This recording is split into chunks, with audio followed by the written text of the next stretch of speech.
Gang hang! Good morning, everyone. It is gang hang time. My name's Matt Baum.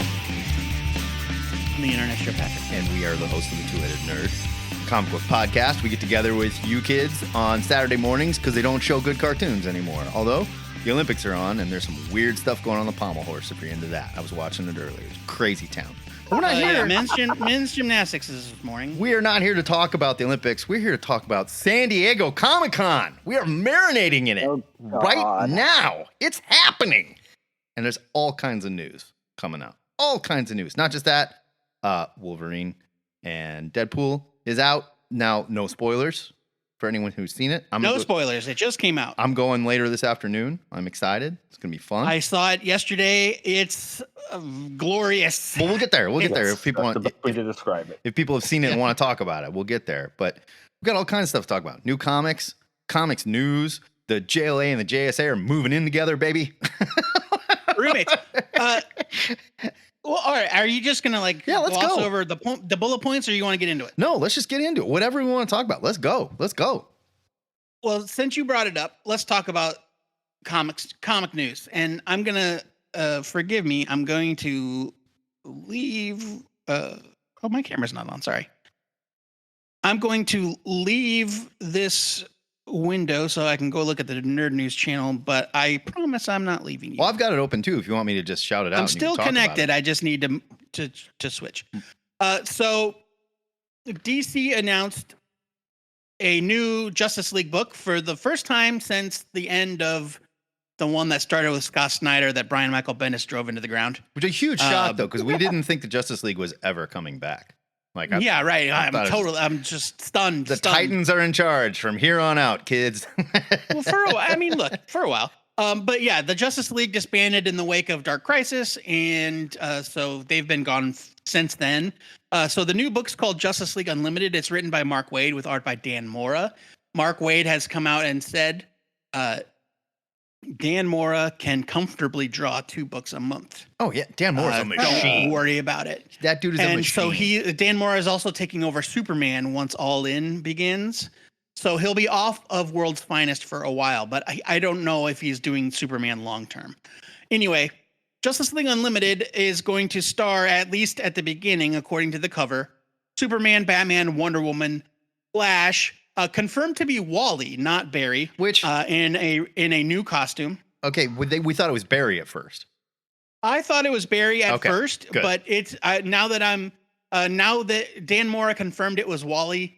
There is an upcoming Flash cover by Mike Deodato Jr. with this new costume on it. Okay. I didn't put 2 and 2 together because Mike Deodato and Dan Mora are worlds apart. Yeah. Yes. And so I didn't catch it. Black Lightning, the Atom. Love it. Looks like Ryan Choi because it's more of a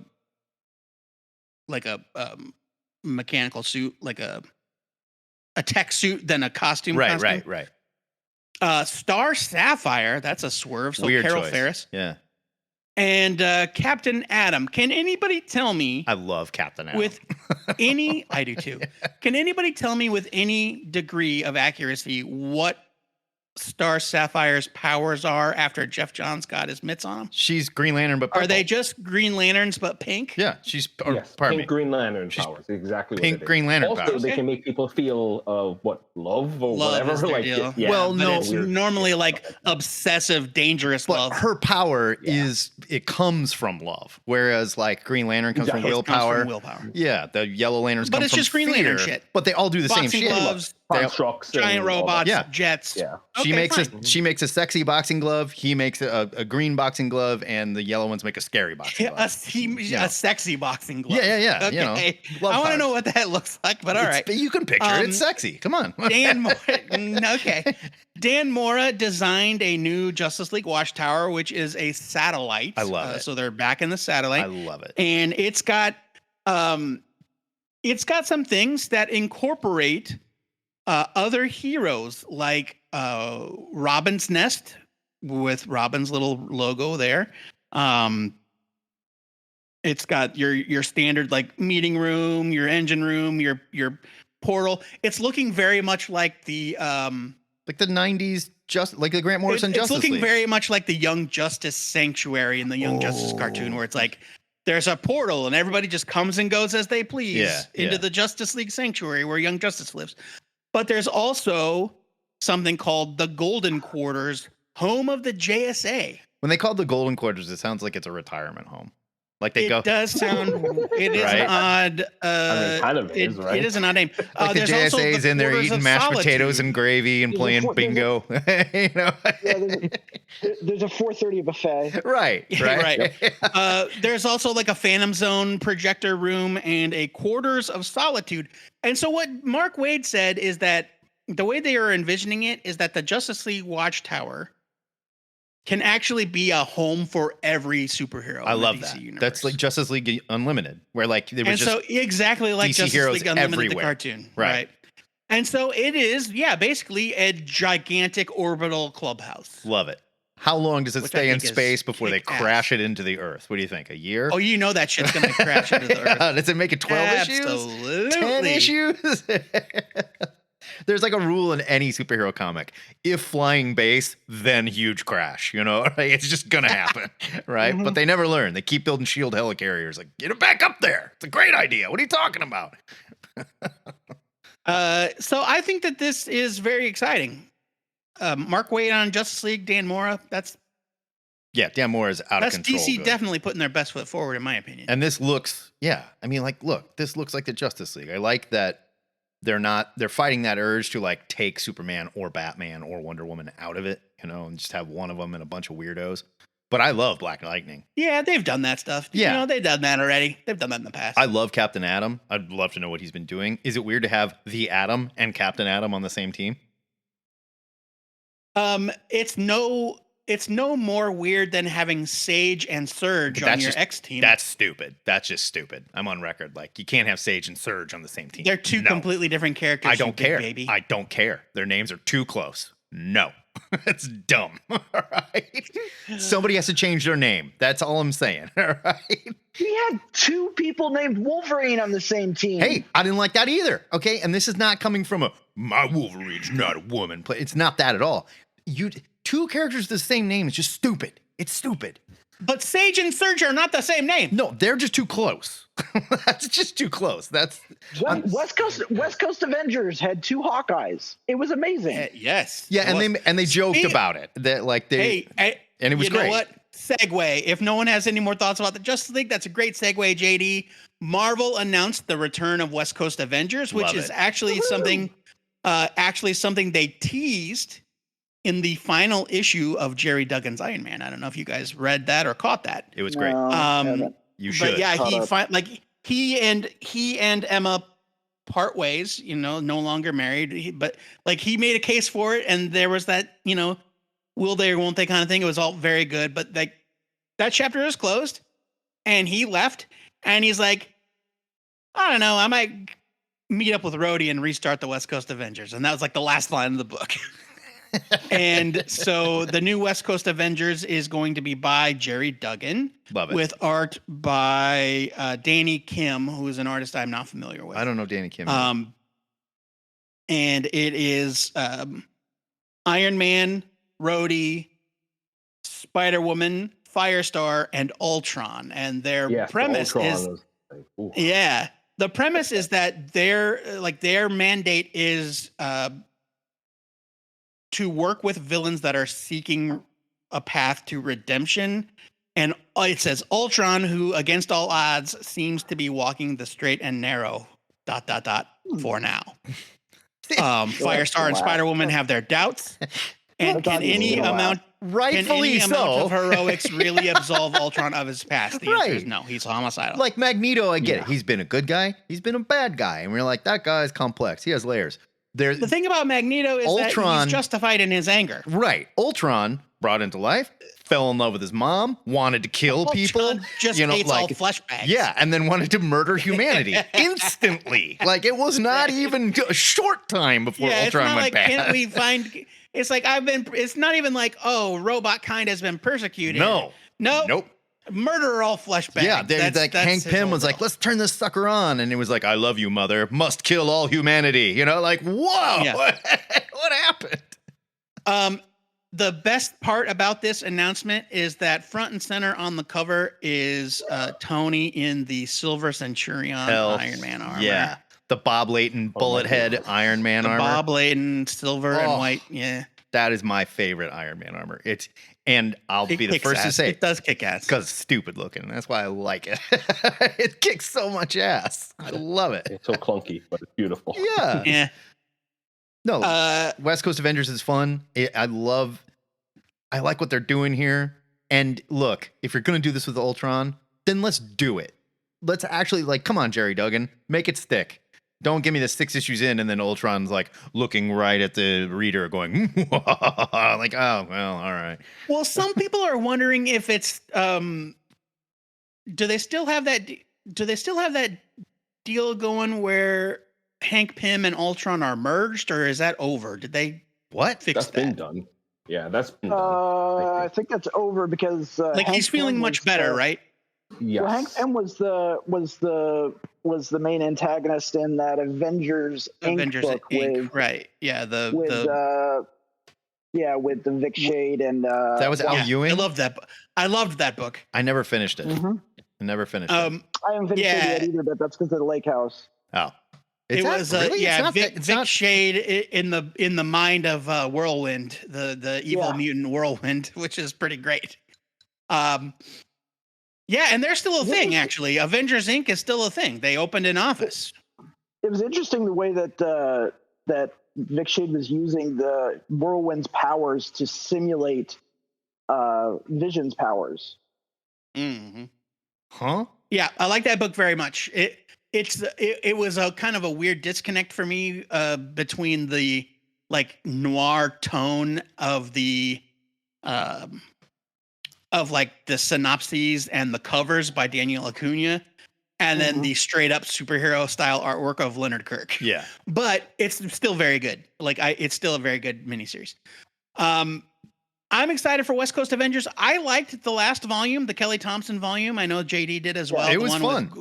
It was fun as hell. Gwen Poole and Kate Bishop and Clint Barton and Jeff the Landsahrk and Jeff the Landsahrk. Something of a fan phenomenon these days. Jeff is in the new. He just is in that new Marvel Rivals game as the character. Yeah.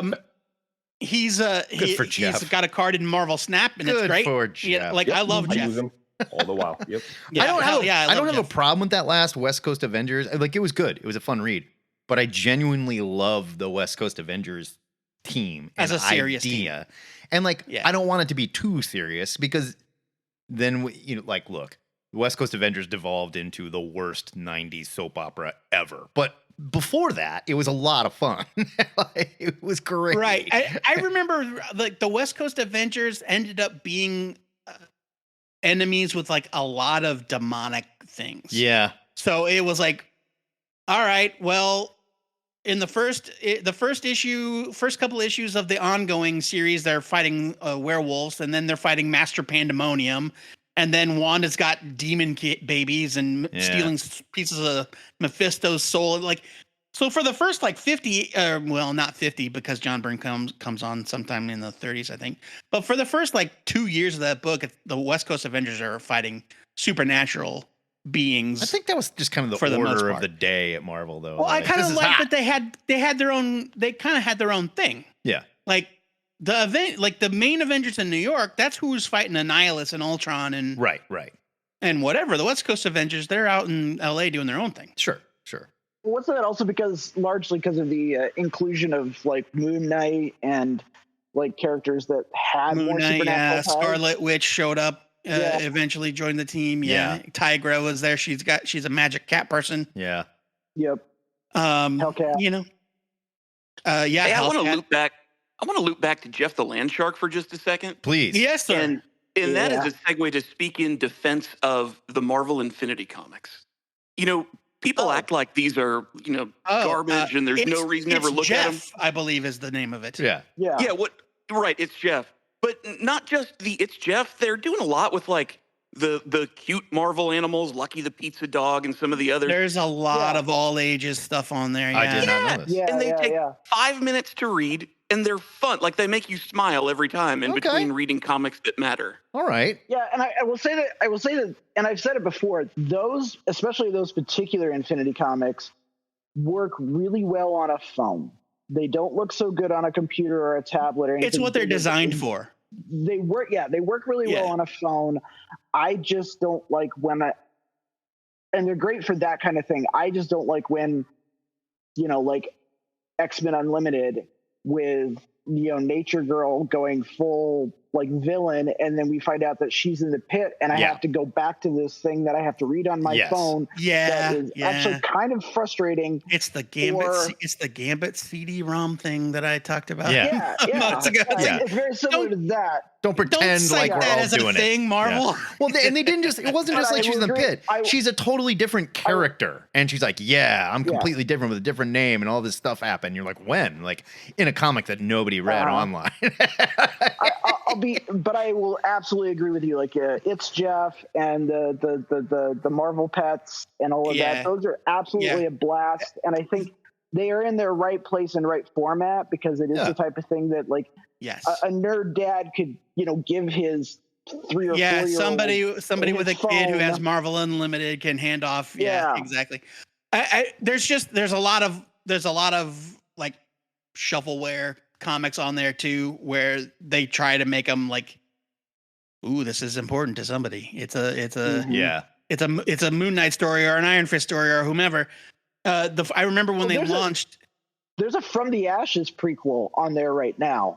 Yeah, for X-Men, no thanks. I'm trying to suffer my way through because because being at the lake house, I haven't gotten to From the Ashes yet, so I'm like chomping at the bit, but I don't want to suffer through an Infinity comic. Right.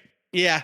I remember like Marvel put their best foot forward when they launched him because the first X-Men one was written by Jonathan Hickman with art by Declan Shalvey. Yes. And it was that infinite vertical scroll thing, and it was like Wolverine falling out of a space station or something. Yeah. And it was great. They used the scroll effectively. Yeah. That was the only time that scroll was used effectively. Okay? Yeah. But then the majority of the stuff that is for like non all ages, like this is supposed to be about characters that I like, is just like garbage. Yeah. Yeah, and sorry, I didn't mean to hijack your comment about It's Jeff, but the creator of that, I can't remember the name of the artist on that, but it's Gurahiru, I believe is the Gurahiru, which is either a person or a team, I can't remember. Kelly's talked about them a lot, and Kelly's talked about them a lot in her Substack because it's largely their creation. The whole Jeff phenomenon started from Gurahiru doing a bunch of promotional work for Marvel and selling a bunch of merch at cons with Jeff on it, and a bunch of like sketch covers and stuff like that. And they just started putting Jeff in the background of everything they were drawing. And it took off, and people and obviously, like the younger, less stereotypical fans of comic books, they're just going crazy for Jeff. I mean, plushes are selling out and selling on eBay and stuff. And, Jeff is a legitimate phenomenon. And absolutely crazy. And he's great. I absolutely read It's Jeff. Read him in that Avengers book, that West Coast Avengers book. Gurahiru is great. And they are. I don't, like you said, I don't know if it's a group or a person, but they have been around for a long time. They've been around since the day, when C.B. Cebulski thought it was a great idea to do the Marvel Mangaverse in the early 2000s. And Gurahiru ended up doing a number of Power Pack miniseries. Oh, cool. That were all ages. And this was Power Pack. They were just like, ignore any development Power Pack's been through, or however they've aged up, like Alex Powers in college now, leading the Future Foundation. Forget all that. This is still like the Power Pack, and they're all little kids. Hey, Tori. And Tori, can you mute for me real quick? Landsahrk, I'm getting some noise coming off your mic, Tori. somebody, I don't know Yeah, who's I think it's noise, Tori's who's mic. that noise Sorry. coming from. That's all right. That might be me. What I was hoping to speak up, actually related to Power Pack and the Unlimited or Infinity Comics. Do it. Yeah. I wanted to speak on defense of the Love Unlimited Infinity Comics they've been doing. I haven't read the whole series, but Jeremy Whitley did a short run on Gwenpool that was really incredible. Like, I found out right before going on his Progressively Horrified podcast. Tells a really great story about like Gwenpool and asexuality. Julie Power is in it. They have some level of romantic connection in the way. Jeremy Whitley created Princeless. Is that right? Let's see. Or Cursed Pirate Girl. One of those. Might have done Princeless. He also just did some kind of School of Wayward Princes with Ben Kahn and Unstoppable Wasp. Oh, I remember Unstoppable Wasp. Yeah. Unstoppable Wasp was really good. Yeah. But I just think like that's kind of a perfect use of the Infinity Comics, like exploring a lot of romance between different characters each arc, and like sexuality and things you might only see in like Marvel Pride specials. Just kind of in its own separate thing that you don't really have the time or space to do in the monthly paper issues. So I think they are doing some interesting things with the Infinity Comics that just aren't like traditional Marvel books. Right. Yeah, he did create That's fair. Princeless. I just haven't read the right ones. But Jeremy Whitley is legitimately very good. And yes, creator, he wrote the Eisner nominated Princeless. Yes, Eisner nominated smash hit comic Princeless in 2010. And he also, it was the Dashing School for Wayward Princes and also something called the School for Extraterrestrial Girls. 2 books with excellent titles. Excellent. I'm fine. I think that's a great use of Infinity Comics. Do that. Don't try and give me Major X stuff that happens or the lead in to the next Moon Knight. You can do that in the regular comics. Use Infinity this way. I love it. That's great. Yeah. I was going to say, speaking of Gwenpool, that's my favorite. Jeff the Landsahrk anecdote is how Jeff Landsahrk ended up in Deadpool. Is because Gwenpool realized that because she's such a meta character, she realized that she's not that popular, and if she doesn't get a solo title, that Jeff's not going to get seen. Oh. So she hands him off to Deadpool because Deadpool's never not going to have a book. I like that. That's so sweet. That's very good. Gwenpool, also an excellent Marvel Snap character. Basically, you guys should all be playing Marvel Snap so that we could be Fair Marvel enough. Snap buddies. There's a new Deadpool book coming. I had to live a life. There is. Yeah, well, that's fair. They also announced a new Deadpool book at San Diego ComicCon with a female Deadpool on the cover that is not Gwenpool. It's his daughter. Deadpool's daughter. Sorry, I didn't mean to step on you. It's not a new Deadpool book. It's actually just the number. Oh, it's just like if Deadpool dies in number 8, then this is Deadpool number 9. Does he have a They said daughter? the numbers, but it's the same series by Cody Ziegler. But we know he's had a daughter. They've introduced this idea. She's been around. Yes. Okay. When we reviewed Deadpool number 1, we discussed it because we were like, we haven't read Deadpool in a long time. Trevor, you're right. We'll talk about TVA in a second. We don't know who this little girl is. That's right. I forgot. And but she was also pretty young, and in this she looks decidedly less young. Well, that happens in comics. It does happen in comics. You're absolutely right. It just depends who's right. Life too. What was that, Chitty? I said it happens in real life too. It does happen in real life too. It's true. But it looks like Dogpool is there, Taskmaster's there. But yeah, it's coming to the pages of the current Deadpool ongoing. There's a new TVA miniseries coming. Speaking of Spider-Gwen, I know we mentioned her earlier. They are dumping a bunch of MCU characters into this TVA miniseries and giving them their first comic book appearances, including B-15, Miss Minutes, OB, Mobius and Mobius. Well, Sylvie is the Enchantress is here, which is interesting. Sylvie, yeah. And then, but it also looks like there is a Mr. Minutes and a Dr. Minutes, which I think is fun. There's also a version of Gambit from the X-Men, and Spider-Woman is also here.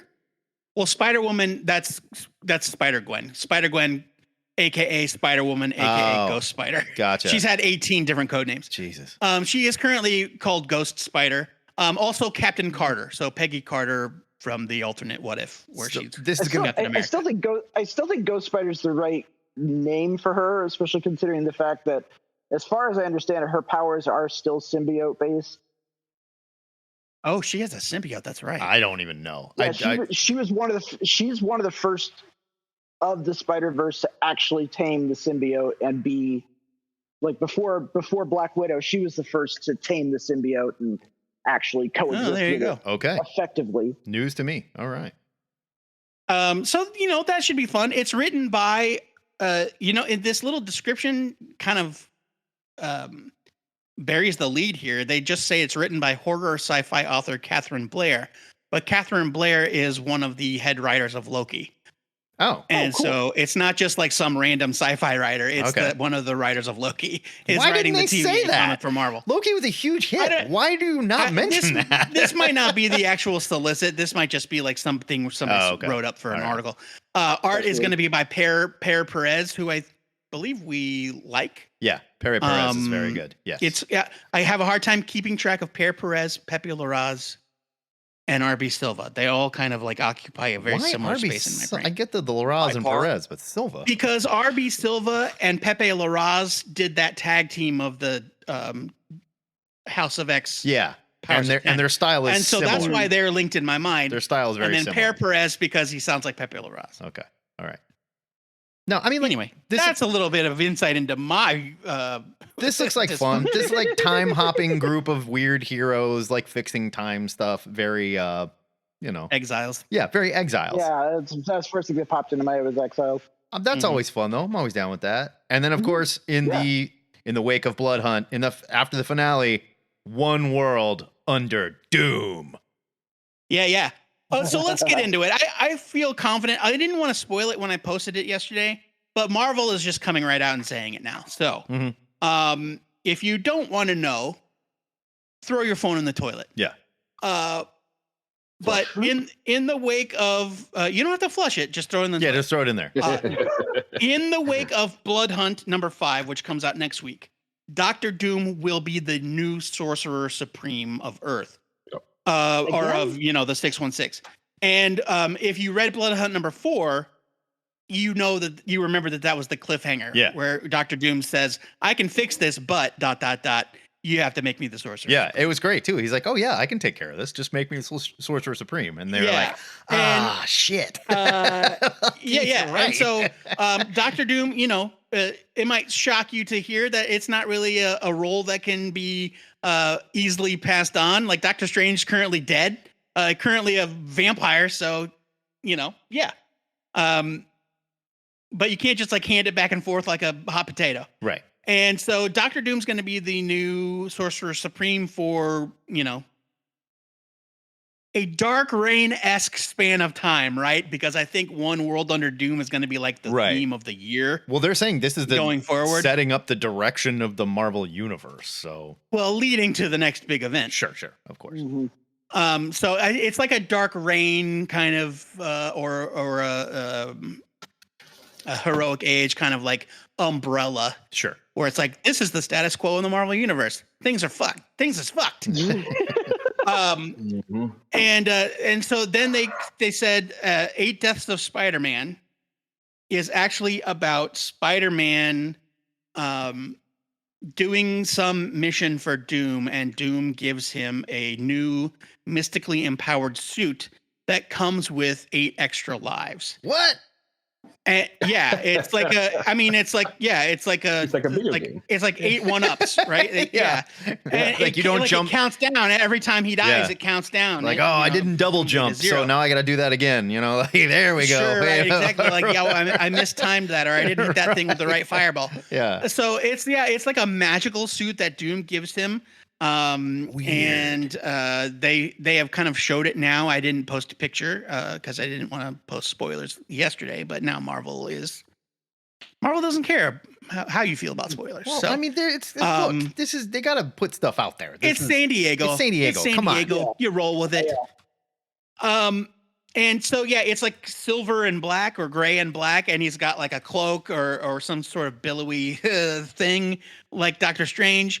And instead of the normal Spider-Man kind of like swoopy eyes, he's got angled Doctor Doom armor eyes. Yeah. which is cool. Here's and then the like link. the sleeves look like Doctor Doom's sleeves with like the weird metal circles on the wrists. And a cape. Yeah, it's pretty great. I mean, it's pretty fun for a storyline, so we'll see. They labeled it Kirby-style Doom hands. Kirby-style Doom hands, yeah, exactly.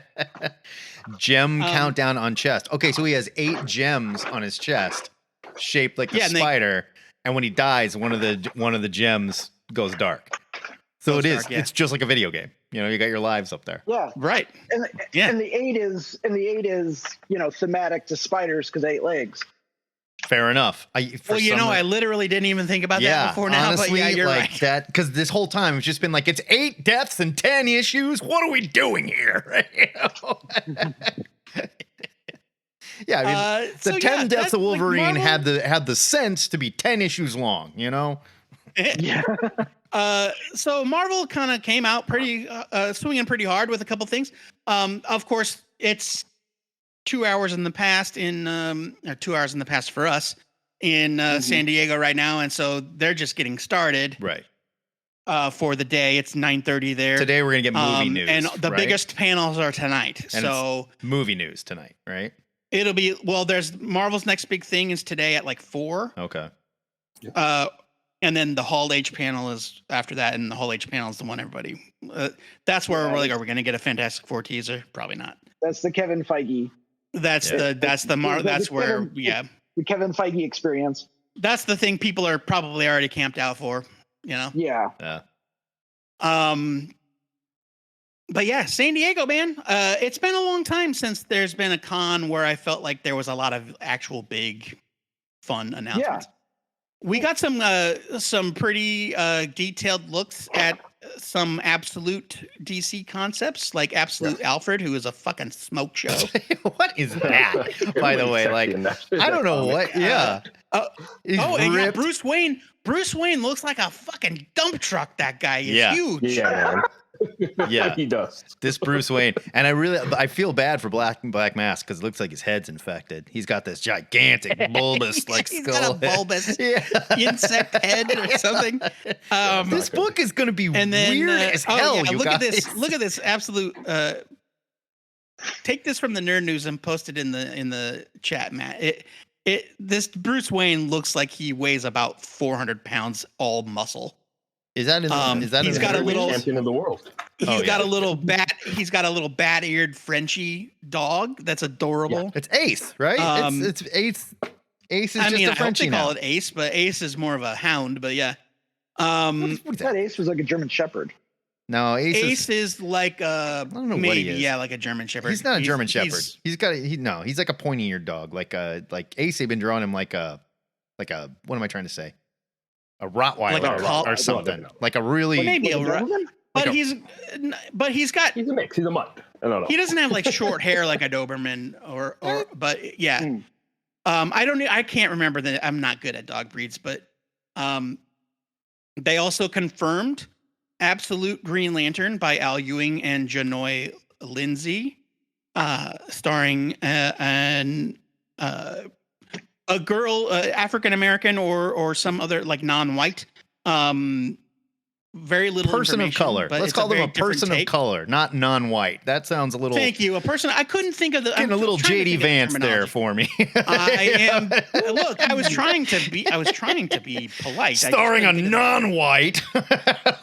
Thank you. Wait, you said that was the Green Lantern character? Absolute Green Lantern. Yes. Yeah, is it going to be? Is it suggesting that it's the same character from Far Sector?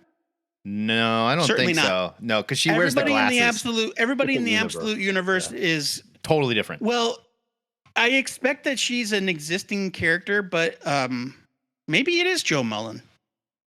They didn't say that. If it is reimagining, yeah, but yeah, so right, like right now, we know that Batman, Wonder Woman, and Superman are Bruce Wayne, Diana, and Clark Kent. But we don't really know what these other versions are going to be. This one looks like it could be Joe Mullen. It could be Jessica Cruz. Okay. Yeah. It's unclear, and they didn't give details. There's also an Ultimate Flash by Jeff Lemire and Nick Robles is his name. Nick Robles, who drew Nice House by the Sea. I think it's Robles. I think it's Nick Robles. Oh. Sure, Nick Robles. It's Nick Robles. Yeah, He's Robles, awesome. Nice House by the Lake or Nick Robot. Nice House by the Lake. He drew that one. He drew Nice House by the Sea. Well, I mean, he may have drawn both because there was Nice House by the Lake. I don't think he did the second one. I think somebody else did the second one. Yeah, Nice House by the Lake. I couldn't say for sure. Just came out. Yeah. This write-up one is this week. Yeah. This write-up says Nice House by the Sea, but that could be a typo. Then it could be. But either way, like he's a known quantity. Regardless, do we have any idea what this absolute thing, how this is happening? This is spinning out of the pages of absolute power, right? It's not. It's supposed to be. It's supposed to be the ultimatification of DC. So well, and I know that version of the Ultimate Universe. But they're also making it a storyline, like a split in the universe. Mm-hmm. Yeah, and it's all because of the dark side. Apparently, it is a separate universe within the multiverse.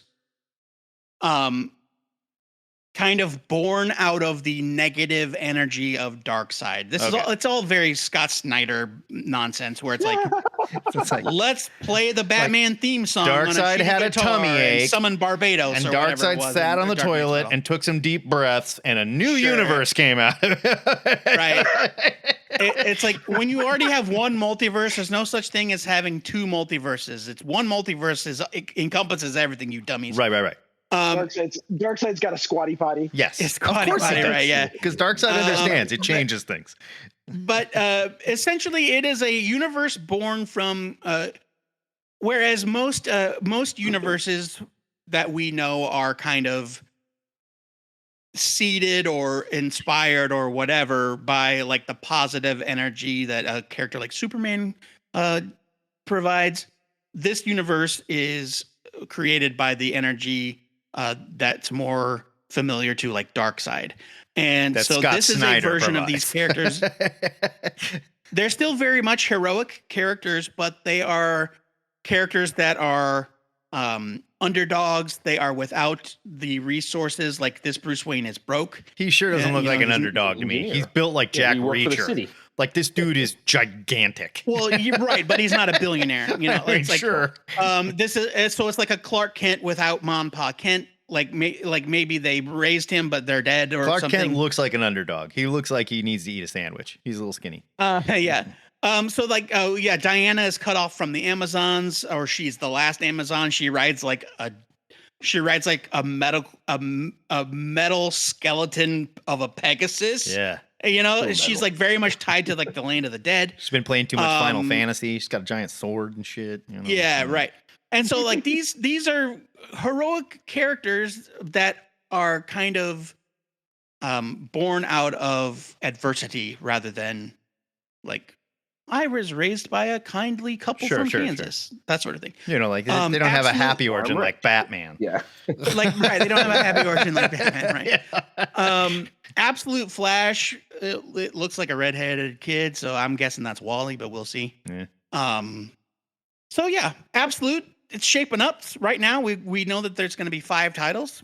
I think it's clever. That's what's been announced so far. I don't care. It doesn't matter how they do it. I think it's clever that they aren't just saying, yeah, it's just another thing that we're going to do. And artists just get to no, there is an idea here. There's a reimagining. Right. There's a reason why it is created, and it will also matter to the main universe because they're going to like clash at some point. Right. Like it also gives these books an identity. And I need that. Yeah. Just like the comic shop flunky that has to file all this shit. I need that. Like there's a picture the back issue bins in my head and I go, now where would we put these? These will all live in the absolute DC side. I need that shit. And when you just start going, I don't know, it's 18 plus. It's whatever, you know, like maybe it's in continuity. Maybe it's, I was like, stop it. No. And of course, I think we can all agree that the biggest news of the con is that Psylocke is getting her own series. Oh yeah, nobody. Quanon. Oh yeah, Quanon or whatever. Yeah, Quanon. Not the Psylocke anybody cares about. And not again, Betsy Braddock, with the two Quanon. fucking names, She's Psylocke and Psylocke. She's Captain Britain. Well, she's Captain Britain now, and she is actually in X-Force, I believe, next week. Is she still Captain Britain? That's still. She's Captain Britain. Yeah. Okay. All right. I mean, fine, but and like, Brian is still Captain Albion.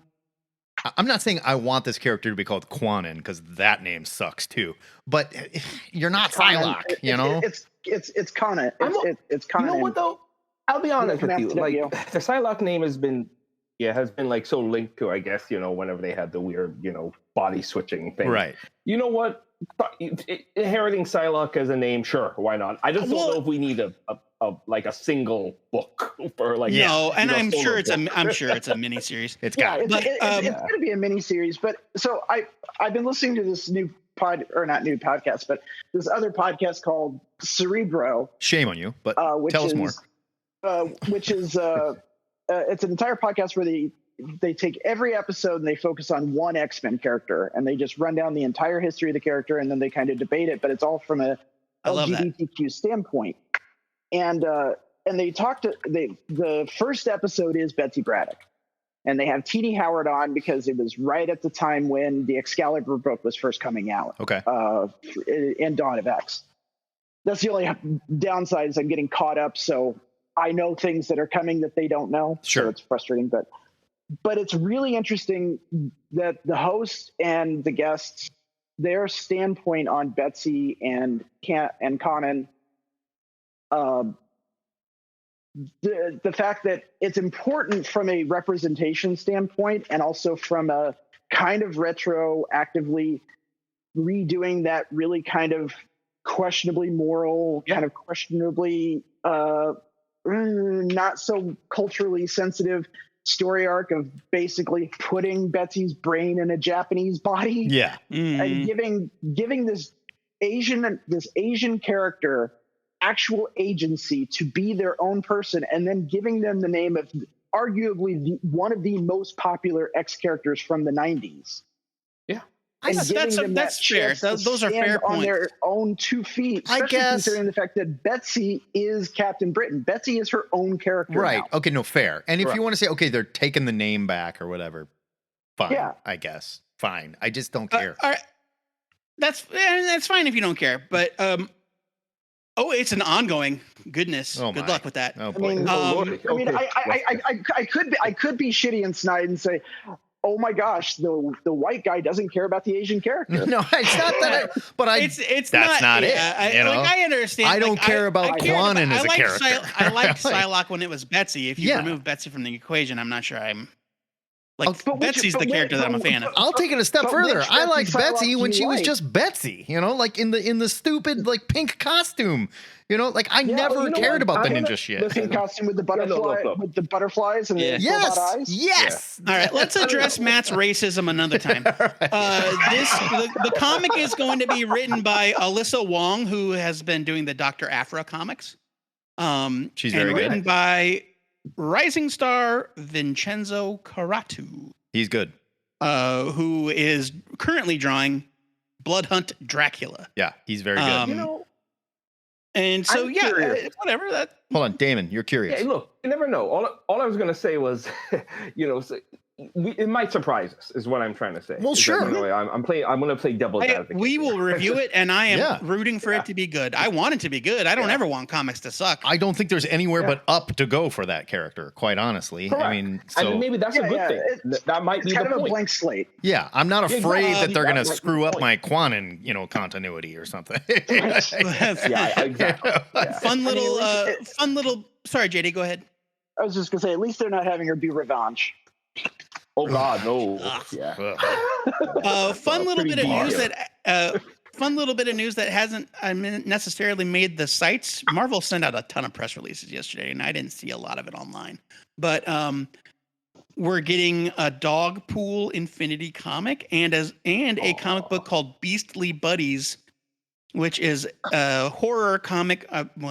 A spooky series is what it says. It's different. Starring That's Elsa different. Bloodstone, Man Thing, Werewolf by Night, and more horror favorites. Love that. I'm guessing it's like a horror comedy kind of. Love that. That could be fun. I would be okay with that, actually. Yeah. But yeah, Dogpool Infinity makes comic is available right now, as a matter of fact. Yeah, Dogpool comic of any sort makes sense, and if you watch Deadpool and Stole the show, Mary Poppins.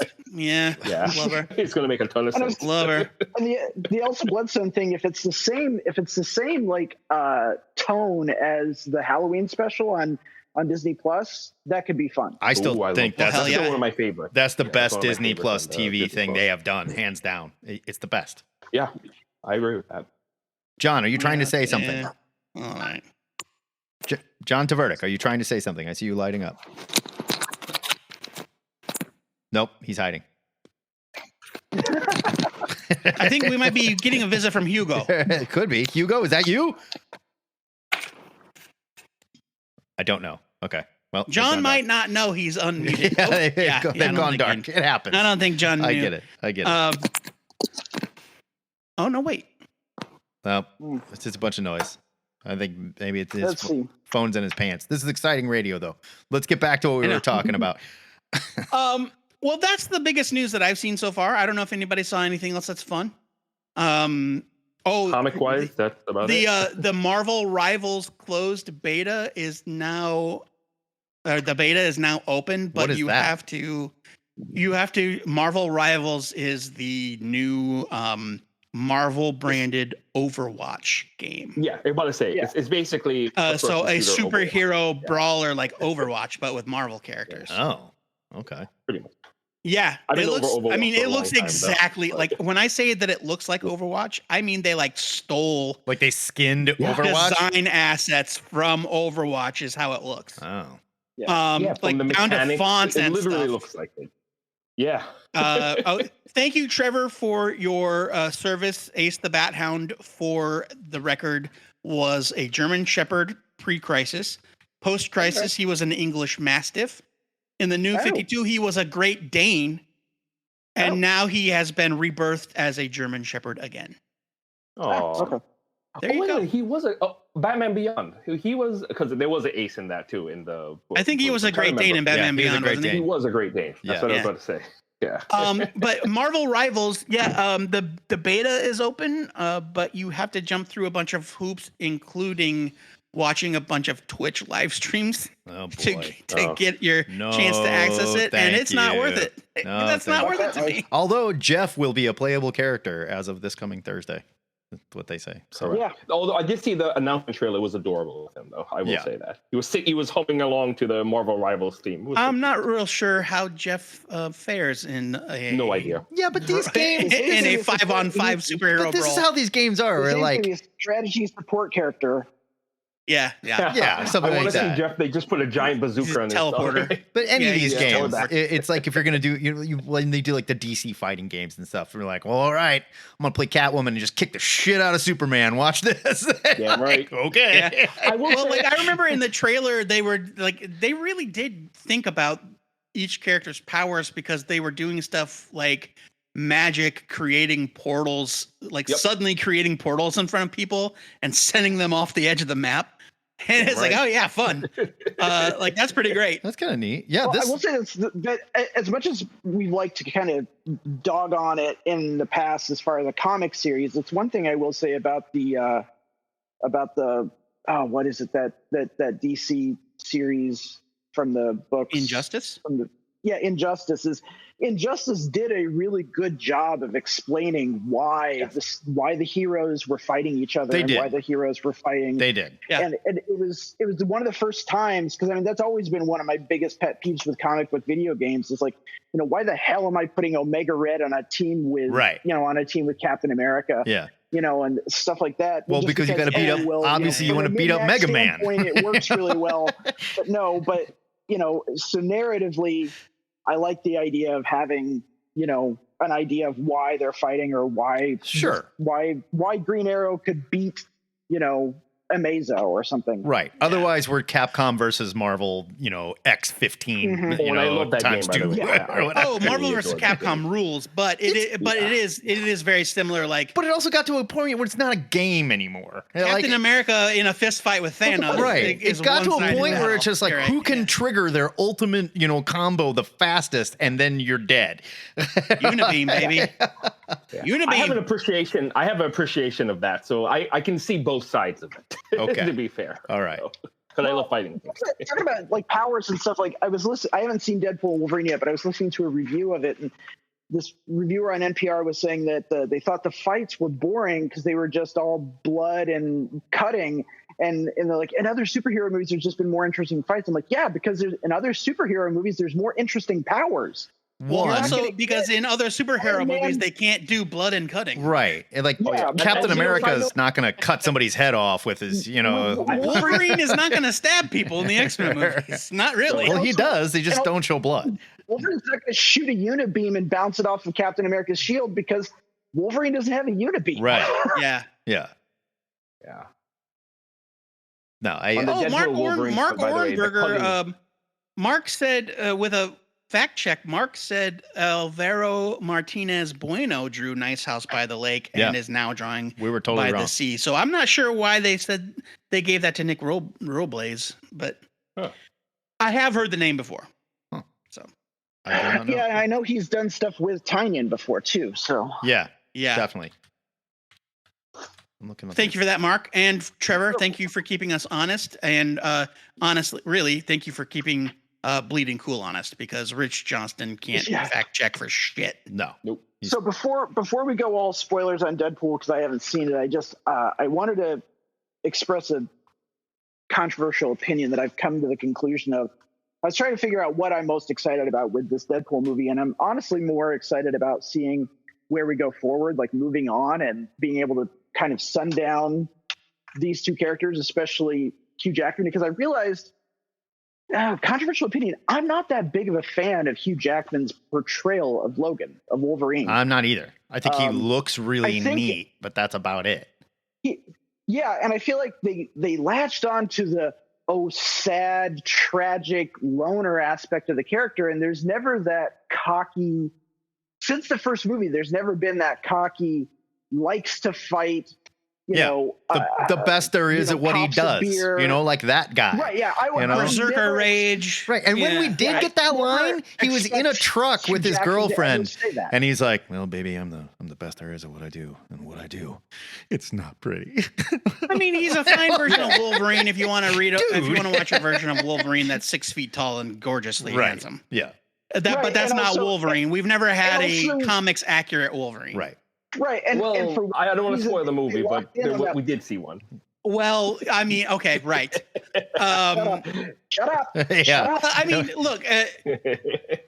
Shut up. You'll see what I mean. No spoilers. But we're dealing with the TVA and alternate timelines here, so we see a lot of You'll see what I mean. Sure. Yeah. But I just feel like Hugh Jackman locked onto the puppy dog sad version of Wolverine. Yes. That just gets really boring after a while. He took the there's no spoilers, John, I promise. He took the that one note, right? That Wolverine is sad that he can't remember his past, and he's unlovable because anyone he gets close to gets 3 claws in the heart, that kind of thing. Or at least his directors took that one note. I mean, Jackman's a smart Bryan guy. Singer and Simon Kinberg I literally couldn't get through Logan. Like, I could not get through the movie Logan. I liked Logan. Well, I got great news for you about Deadpool and Wolverine. I liked Logan a lot because it was the natural. Logan was the natural progression of where that sad character goes, I guess. And I think Mangold did it the best, arguably. Yeah. I mean, without a doubt, did it the best. Mm-hmm. Is that my Wolverine? No, this was the Sony X-Men movies Wolverine, and it's fine. He looked really neat. Right. Yeah. And to address the thing about the fights being boring, that's bullshit. I mean, if you are bored by 2 expert fighters fighting with knives and swords and shit, then You're I don't know what idiot. to tell you. I don't want to talk to you. All I but want to also say is this what, fights. What creative laser bass. What Trevor pointed out is that Deadpool and Wolverine are only two characters in the movie. There are plenty of other characters with powers, and their powers are on display. Nice. Yeah. So it's I'm looking forward to that. There's some nice callbacks to certain ones. All I was going to say was the fighting between Deadpool and Wolverine, even though it's like the whole thing with the healing factor and the stakes, right? And it is kind of like Looney Tune fights after a while. Yeah. But there's actually a cathartism for both of them. That there's a reason why they're kicking each other's ass so much in the movie, and it can be related to almost a therapy session. Fair enough. You'll see. And without spoiling anything as far as how this movie connects to the MCU, but there is a very nice kind of don't just stop. No, I'm just saying that there is a nice. Okay. There is. I don't mean this is not a story. This is. I know what goes. Stop. This isn't a story. This isn't a story thing. Relax. Time to stop. There is I'm a leaving. nice kind of. I'll see you guys next week.